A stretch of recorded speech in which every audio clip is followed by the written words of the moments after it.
Hello everybody, this is Simon with Let's Play Mega Man 7. After we got a noise weapon last time, it is time to confront another noise maker who is revving up his engine real fast. Listen, these intros are hard, okay? We are killing Turbo Man today, who is a very cool transforming style robot. And he has got perhaps the hardest stage of the last four, of course depending on your personal playstyle, preferences, skill set and so on, but struggle a bit with it. First of all, we already have a mini-boss encounter here, who is a Joe who learned how to drive a truck with spikes on front, which seems rather dastardly. You can take him out just with buster shots, but if you bring the weakness of the boss, which does happen to be Noise Crush, you can actually shut him down completely, because it annoys his little earsies and he didn't bring ear protection. So for his lack of OSHA compliance, Mega Man just executes him, as is the way of the world. If he does catch up to you, he will crush you against the wall, and it's not fun, so you are a bit under a time limit, but you can manage if you are quick enough on your trigger finger.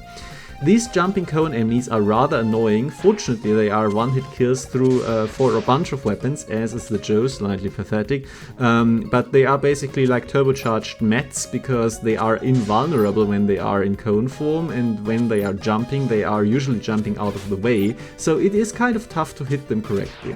They do have 2 HP normally, and Noise Crush is not a weakness, as you can see. But if you do hit them with a charged up Noise Crush after he has bounced off a wall, then it is. And the charged up version, much like for Shademan himself, does have a larger hitbox, so that's very nice. These tires, in combination with the jumping enemies, are rather devious, especially if you fall for this trap through the stack of tires, which does make spatial sense now that I think about it, even though this is a 2D game, and you get immediately posited on a repeat of the previous mini-boss. Fortunately, I come prepared with a little bit of a short-range fist, but if you do manage to get over him, he does have extra sprites for reversing, which I really love as a general concept that they thought about this. You can also just get hit and then tank through it, but still, it's really nice. And unfortunately, if you do fall for the trap, you have to redo this part of the level, which I got intimately familiar with, and this is also why I know that Danger Rap trivializes it. It's very nice actually, because you can hit the cone enemies when they are still in their invulnerable form. So another point for Danger Rap, and I think once again that people really underappreciate it, and the first time I actually hit an enemy with another enemy in a bubble. Really cool.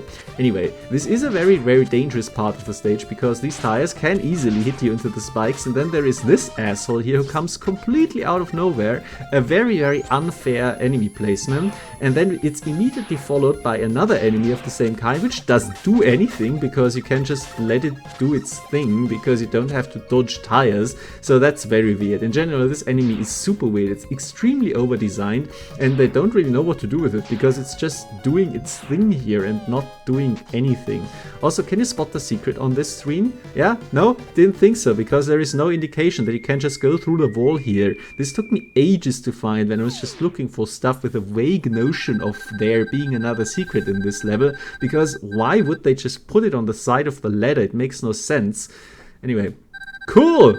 I don't know why I find this so funny, but it is cool, and I do have the rush plates, so thank you very much for this extremely useful tip, Protoman, for which I was sweating bullets to find it when I first played the game. Not very fun. Anyway, this is a very secret, dense part of the level, however, because we are not even done with them. There is a minor hint, that's a joke, it's not much of a hint, because he did mention the super adapter, and we do need the super adapter for this next part, and also it's going to give us something for the super adapter. It's on this second platform here, guarded by this enemy, and the signpost you get is the upgrade, the health up here. However, I would argue that this, similar to how it was in Cloudman's stage, is almost an obfuscation of the secret, because you expect this platform to be here for the health refill and not also for a secret, right? Am I wrong about this? Anyway, what we get here is an upgraded fist for the super adapter, and that's very, very nice because now we no longer have a range problem. It now flies much faster and it homes, making it one of the best and most overpowered weapons in this entire game. Very cool. Not going to use it too much here at the very least, but I'm going to show off some uses against some bosses, like for example one we already know, that is flying. Anyway, there's another secret here, X marks the spot. And is it just me, or would it make a lot more sense for this right wall to be the one behind which Proto Man is hiding? Because there's nothing in that corner. It's suspicious, right? You would think that rubbing your face against an unmarked corner would be rewarded.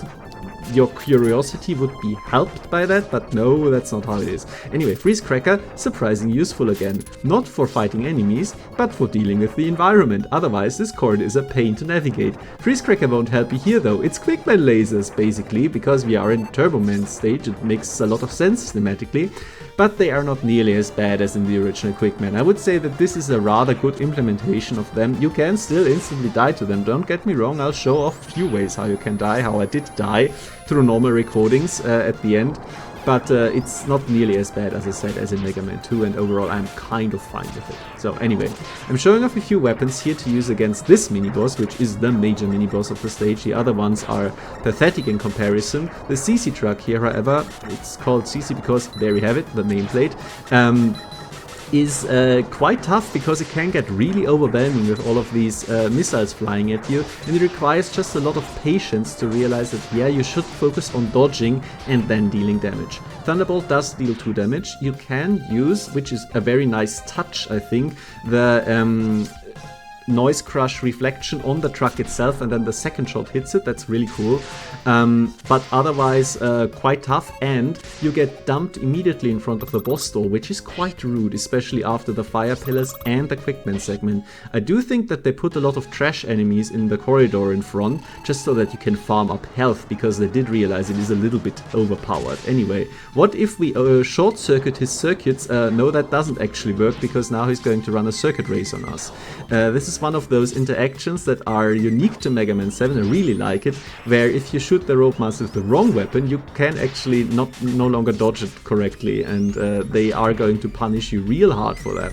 And I'm going to feel that because I'm going to lose this attempt. Don't think that I am actually going to idiot save my way out of this one here.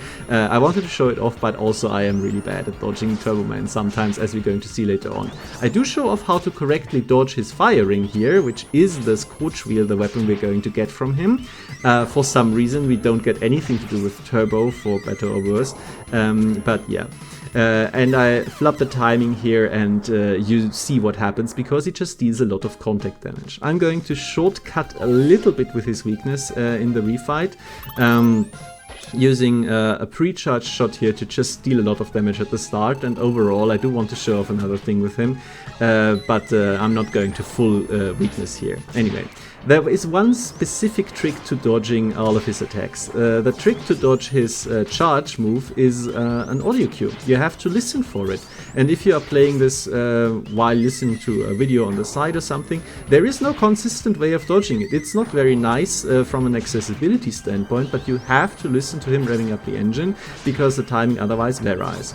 As for the Scorch Wheel, you have to goad it twice. Once when he's firing directly at you, you have to be close to the wall, slide underneath, and not jump into it like I'm demonstrating here. That was deliberate, trust me. And then you take a lot of damage. But then you have to jump, slide away from the wall, goad it to fall in the middle of the room, and then slide back again. So it's a back and forth motion. Not too easy to pull off. I did it in the first part of the fight, and then I just completely lost my mind here at the start, making for a close finish even though I used the weakness. It's a tough fight, because it can get very overwhelming and it deals a lot of damage. But I mean, he's in the second part of the game, so it's only natural that it's a little bit harder, right? There's only one of the fours of the second part that is actually bucking that trend a little bit. Anyway, Scorch Wheel. Scorch Wheel is bad. It's a really bad weapon. It's too bad. Yeah, it's definitely the worst of the four we are getting here. Yes, I am also including Springman's weapon here, because Scorch Wheel just promises a lot of things that it just doesn't keep. It's not good damage wise, it's not good as an upgrade for the fire shield from Mega Man 1, which is a somewhat clear reference to it. It's just underwhelming in many respects. I'm going to try it out, I'm going to show it off, but don't expect the world from me. It's even as an environmental weapon, it is worse and has fewer applications than Freeze Man's weapon does. Yeah, anyway, I wanted to show off how you can easily get baited into some of the into some of the pickups here. For example, the E-Tank. You would think that if you know where it is, it's easy to fall onto it, but no, it's quite difficult actually to get this, even if you know where it is.